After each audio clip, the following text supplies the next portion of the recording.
আসসালামু আলাইকুম ওয়া রাহমাতুল্লাহি ওয়া বারাকাতুহু। তাইবা ইসলাম, আপনি লিখেছেন মোটা হওয়ার জন্য বা হাইট ডেভেলপের জন্য ওষুধ সেবন করা যায় আছে কিনা। MDNA আইডি থেকে আপনি লিখেছেন, আমি কৃত্রিম প্রজনন কর্মী। আমি গরুর হিমায়িত সিমেন্ট বা বীর্য বিভিন্ন কোম্পানির কাছ থেকে ক্রয় করে সংরক্ষণ করে রাখি একটি পাত্রে। খামারির গরু ডাকে আসলে আমাকে কল দিলে আমি কৃত্রিম প্রজনন করে আসি। এর বিনিময়ে আমার খরচ বাদ দিয়ে কিছু লভ্যাংশ নেই। এই টাকা আয় করা হালাল কিনা। এরপরে প্রশ্ন করেছেন KM হাফিজুর রহমান। আপনি লিখেছেন, আমার বাবা মৃত্যুর আগে আমার আম্মাকে বলেছেন আমরা যে ঘরে থাকি সে ঘরে যেন না থাকি, কিন্তু আমাদের বাহিরে জায়গা না থাকার কারণে এখনো এখানেই থাকছি। এখন আমাদের বিপদ আপদ লেগেই আছে, আমাদের করণীয় কি।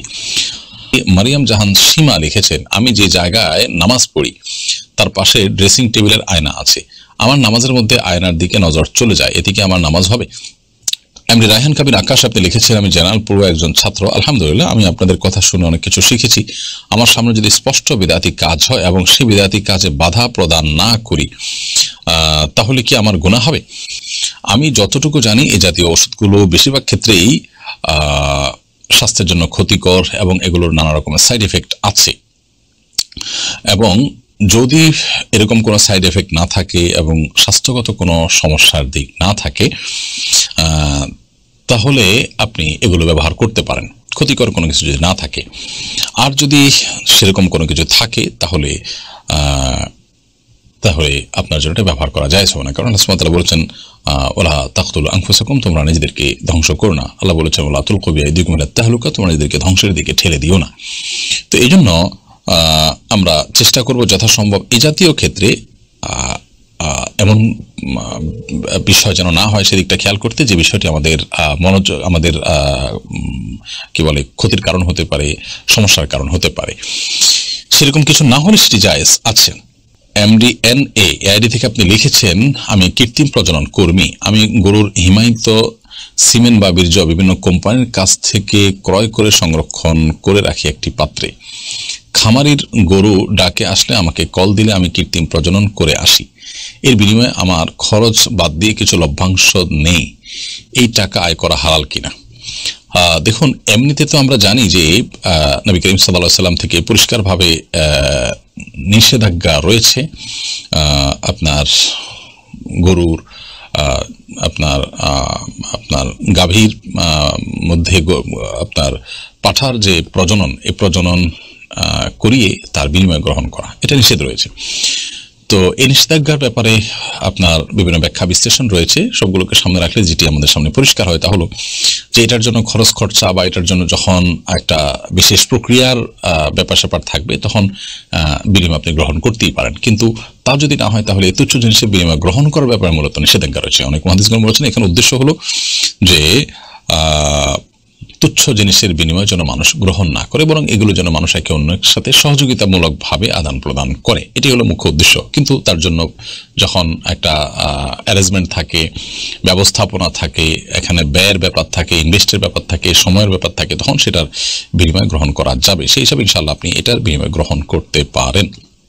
এরপরে প্রশ্ন করেছেন KM হাফিজুর রহমান। আপনি লিখেছেন, আমার বাবা মৃত্যুর আগে আমার আম্মাকে বলেছেন আমরা যে ঘরে থাকি সে ঘরে যেন না থাকি, কিন্তু আমাদের বাহিরে জায়গা না থাকার কারণে এখনো এখানেই থাকছি। এখন আমাদের বিপদ আপদ লেগেই আছে, আমাদের করণীয় কি। আপনার বাবা কোনো ঘরে থাকতে নিষেধ করেছেন, সেজন্যই আপনাদের বিপদ আপদ লেগে আছে, এরকমটি মনে করবার কোনো কারণ থাকতে পারে না। তিনি নিষেধ করেছেন কোন বিবেচনা থেকে, কি কারণে, সেটা আল্লাহ তাআলা ভালো জানেন। তবে এটা ঠিক যে বিভিন্ন সময় বিভিন্ন ঘরবাড়ি, বিভিন্ন বাসা, এগুলোতে মানুষ যখন থাকে তখন অনেক সময় দেখা যায় বিপদ আপদ লেগে থাকে, বেবরকতি বা অকল্যাণ থেকে থাকে। তো আশ-শু'মু ফিল মারআতি ওয়াল মাসকানি ওয়াদ দাব্বাহ, এই ধরনের একটা বর্ণনা রয়েছে যে আপনার আবাসন বা থাকার জায়গা, এখানে কখনো কখনো দেখা যায় অকল্যাণ এর মুখোমুখি মানুষ হয়। এরকম পরিস্থিতিতে আপনি সেই ঘর বা সেই বাড়ি পরিবর্তন করার উদ্যোগ নিতে পারেন। তবে আপনার বাবা নিষেধ করেছেন, তাই সেখানে আপনার অকল্যাণ আসছে, নিষেধাজ্ঞা লঙ্ঘন করছেন, ব্যাপারটিকে এভাবে যোগ বিয়োগ করার সুযোগ নেই। বরং এটি এমনিতেই হতে পারে, আবার হতে পারে যে কাকতালীয়, আপনার কাছে মনে হচ্ছে ঘরের সাথে সংশ্লেষ আছে, তেমনটি হতে পারে। তবে যেহেতু ঘরের মধ্যে অকল্যাণ বা বিবরকতির সম্ভাবনা থাকে, সেজন্য আপনি ঘর বা আবাসন চেঞ্জ করতে পারেন। আর যদি আপনার চেঞ্জ করার সামর্থ্য না থাকে, তো এটা আপনার জন্য শরিয়া দৃষ্টি কিন্তু কোনো আবশ্যিক কোনো কিছু নয়। মারিয়াম জাহান সীমা লিখেছেন, আমি যে জায়গায় নামাজ পড়ি তার পাশে ড্রেসিং টেবিলের আয়না আছে, আমার নামাজের মধ্যে আয়নার দিকে নজর চলে যায়, এতে কি আমার নামাজ হবে? আমরা যখন সালাত আদায় করব তখন এমন কোনো কিছু আমাদের দৃষ্টি সীমানার মধ্যে থাকা উচিত নয় যা আমাদের সালাতের মনোযোগকে নষ্ট করে, সালাতের মনোযোগে ব্যাঘাত সৃষ্টি করে। অতএব আমরা যখন সালাত আদায় করব, ঠিক আমাদের সামনে যদি আয়না থাকে এবং সেই আয়না যদি আমাদের চোখ পড়ে, অর্থাৎ আমাদের দৃষ্টির সীমানার মধ্যে থাকে, তাহলে সেক্ষেত্রে সেটা অনুচিত হবে। হয় আমি তার ডানে বামে এমন কোনো জায়গায় দাঁড়াবো যে আয়না চোখ পড়বে না, অথবা পেছনে দাঁড়াবো যে এত দূরে চোখ যাবে না, অথবা কিছু দিয়ে আয়না ঢেকে নিব। এমনটি করা আমাদের উচিত এবং কর্তব্য। তারপরও যদি এরকমটি না করে আমরা আয়নাকে সামনে রেখে নামাজ আদায় করে ফিরি, নামাজ হয়ে যাবে, কিন্তু নামাজটি মাকরু হবে, আমাদের মনোযোগ নষ্ট হওয়ার মতো বিষয় সেখানে থাকার কারণে। বিশেষ করে যদি কেউ আয়নার দিকে তাকায়, সেক্ষেত্রে নামাজ মাকরু হবে। নবী করিম সাল্লাল্লাহু আলাইহি ওয়াসাল্লাম, বুখারীর একটি বর্ণনা মতে, তাকে একবার সালাত আদায় করবার জন্য এক টুকরো কাপড় দেওয়া হয়েছে, তিনি তার উপরে দাঁড়িয়ে সালাত আদায় করেছেন। কাপড়টি বেশ কারুকার্য খচিত ছিল।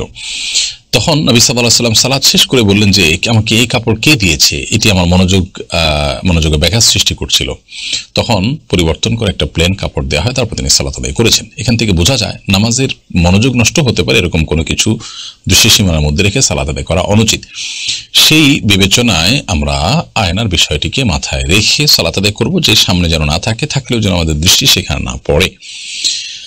এমনি রায়হান কবির আকাশ আপনি লিখেছেন, আমি জেনারেল পড়ুয়া একজন ছাত্র। আলহামদুলিল্লাহ, আমি আপনাদের কথা শুনে অনেক কিছু শিখেছি।